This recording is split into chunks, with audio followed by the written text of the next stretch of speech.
பணங்களை பணத்தை ஒரு நபர் ஏமாறும் பொழுது எதை போன்ற பணத்தை ஒரு நபர் திரும்ப பெற முடியும் அப்படின்னு பார்த்தீங்கன்னா, ஒயிட்டில் எதெல்லாம் நீங்கள் காட்டுறீங்களோ அந்த வெள்ளையாக, அதாவது ஒயிட்டில் என்ன அக்கௌண்டபிள் மணி, இந்த அக்கௌண்ட்டில் இதெல்லாம் வங்கி டு வங்கி பரிமாற்றங்கள், பேங்க் டு பேங்க் ட்ரான்ஸ்ஃபர், இதெல்லாம் ஒயிட் ட்ரான்ஸ்ஃபர் இல்லையா, அக்கௌண்டபிள் மணி. இந்த மாதிரி அக்கௌண்ட்டில் கொடுக்குற பணங்களைத்தான்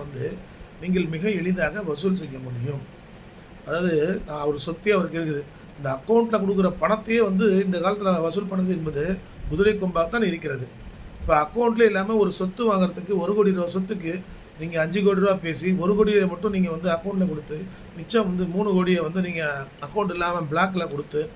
இப்போ நான் 4 கோடி நான் ஏமாந்துட்டேன்னு நீங்கள் சொன்னீங்கன்னா,